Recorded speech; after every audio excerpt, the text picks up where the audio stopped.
प्यारे दोस्तों, प्रीतनगर नाम के जंगल में बंटू चिड़ा और टुनटुनी चिड़िया रहा करते थे। उनका घर बहुत ही प्यारा था जो उन्होंने बहुत मेहनत से बनाया था। वो दोनों अपने घर में हंसी खुशी रहा करते थे। एक दिन वो दोनों अपने घर में पार्टी कर रहे होते हैं कि उनका दरवाजा बजने लगता है। ठक ठक ठक, ठक ठक ठक। अरे, रात के इस वक्त हमारे घर में कौन आ गया? बंटू जी, आप जाकर देखिए। हाँ हाँ, मैं देखता हूँ टुनटुनी। न जाने इस समय कौन आ गया। बंटू चिड़ा जो ही दरवाजा खोलता है तो देखता है बाहर कोई भी नहीं। अरे, बाहर तो कोई भी नहीं है, फिर ये दरवाजा किसने बजाया? वो वापस टुनटुनी चिड़िया के पास आता है।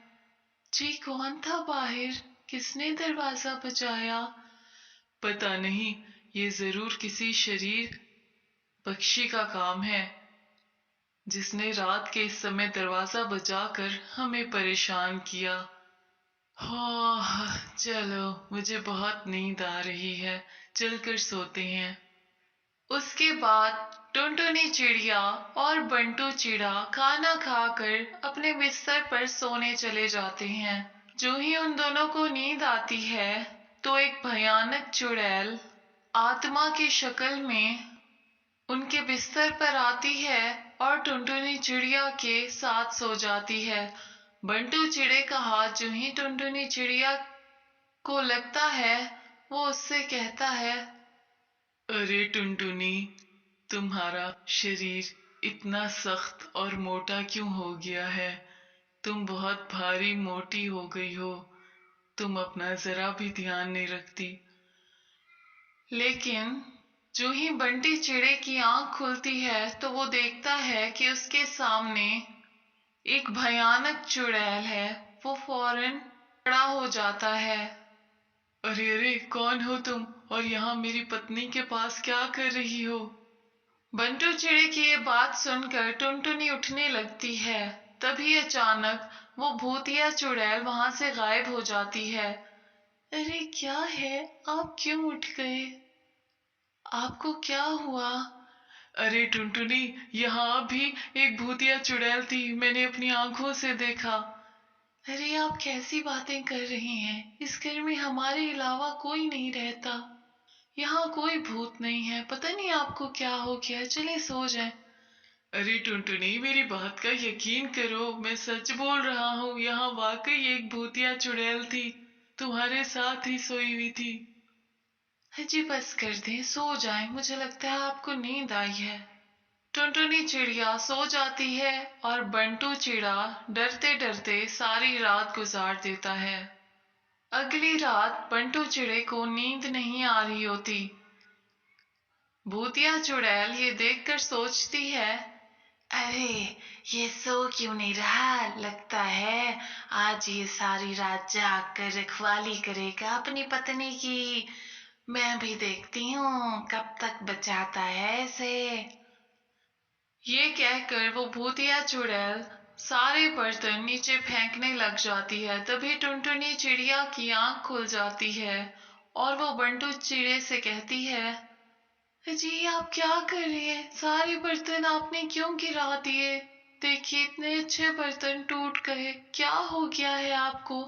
आप कुछ दिनों से बहुत परेशान लग रहे हैं। अरे, मेरा विश्वास करो टुनटुनी चिड़िया, वो भूतिया चुड़ैल ये सब कर रही है। वो तुम्हारे सामने नहीं आती, लेकिन वो मेरे सामने आती है। बंटू चिड़े की ये बात सुनकर टुनटुनी चिड़िया को फिर भी यकीन नहीं आता। तभी अचानक उसके सामने वो भूतिया चुड़ैल आ जाती है। हा हा हा हा हा, ये मेरा घर है, तुम दोनों यहाँ से दफा हो जाओ, दोबारा मत आना। 100 साल से मैं यहाँ सो रही थी, अब जाकर मेरी नींद पूरी हुई है और अब मैं पूरी तरह से जाग गई हूँ।